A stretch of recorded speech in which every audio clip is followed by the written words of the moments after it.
The reason why the United States is not, let's say, in the top 10 in the world in this game of soccer, our football, there are many reasons for that. Well, one, you have the competition of the other big sports, which are in their DNA, in their culture, still higher up the ranks than soccer itself, than football. Then it's the competition around globally, meaning you don't compete within the United States only, which the other sports, they only compete within the United States. So they call themselves in basketball world champions, but they only play in America, play in the United States. Or the World Series plays baseball, but they only play in the United States. So.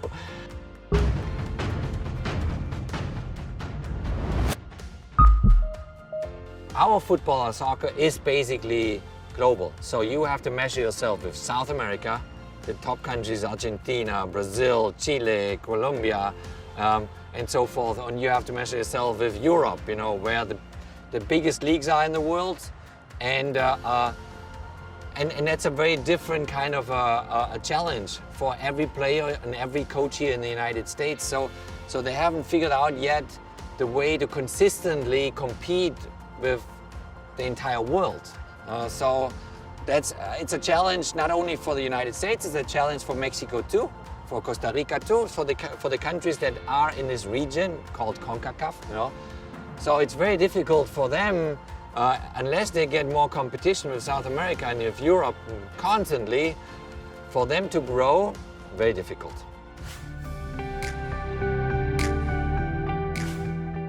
Well, I came to the United States in 1998 after the World Cup in France. My wife, she's from here, so I kind of slowly settled into the lifestyle in Southern California, and it's an absolute beautiful place. But the United States is very different to anywhere else in the world. Soccer, football as we know it, is not the major sport. It's American football, baseball, basketball, hockey. Those are the big sports. And then, soccer has to find its niche. It has to find its way to grow, and it grew a lot. It grew a lot the last 20 years in this country. You have a professional league now with the MLS, which is doing every year better and better. More teams coming in. The infrastructure is now a completely different one to 20 years ago. And this is wonderful. This is amazing.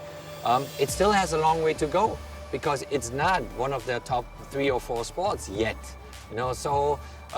Soccer in itself has to find ways to reach out to communities. It has to find ways to reach out to the people and to explain them how our football works.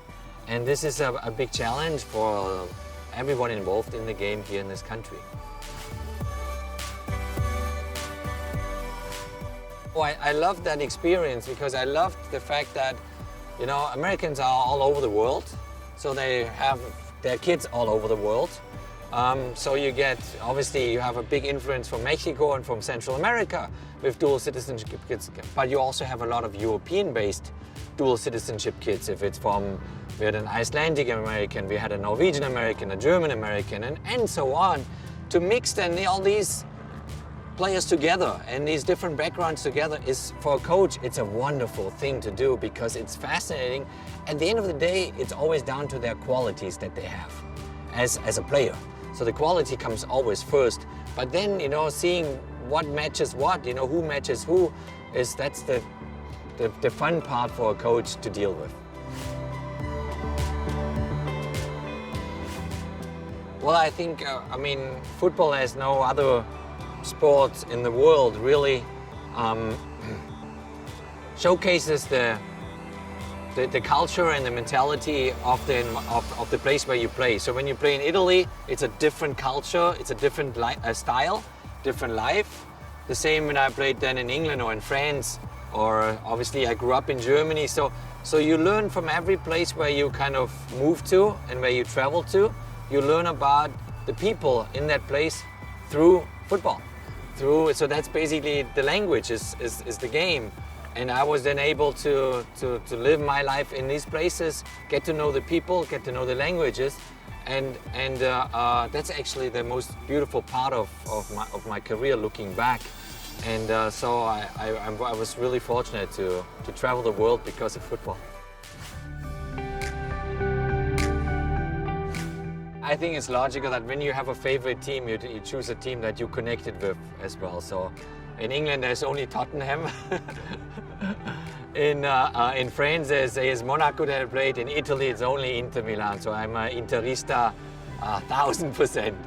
And so you choose the clubs that you played for before, and I'm very grateful for those clubs that I was part of, and I'm still in touch with them, and it's a big part of my life.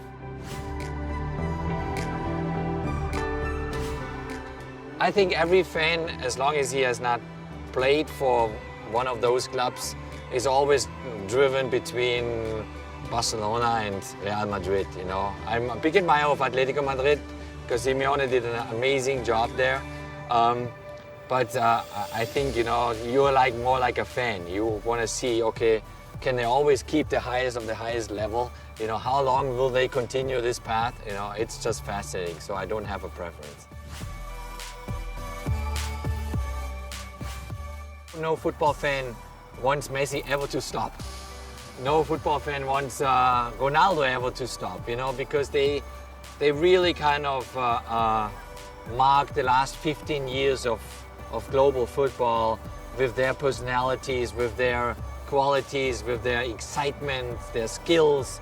So it's difficult to foresee that maybe in a couple of years from now Messi doesn't play anymore, or Ronaldo doesn't play anymore, or other ones. But what they've done is just amazing.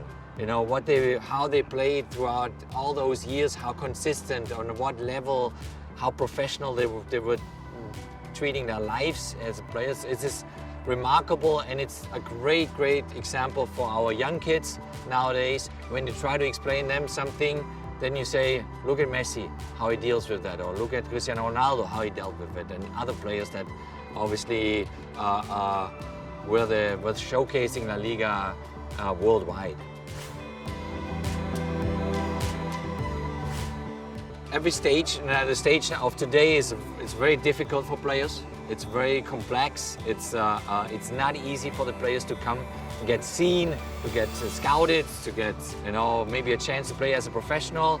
And then once you're a professional, you have nowadays, you have, you know, the media all over, social media exists, you know, agents all over the place, and so it's very complicated nowadays. My time 30 years back was much simpler. You know, as long as you played good on the field, things off the field were easy to handle. So it's not easy for the young kids today.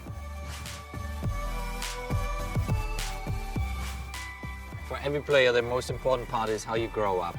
And I was very fortunate to grow up in Germany, and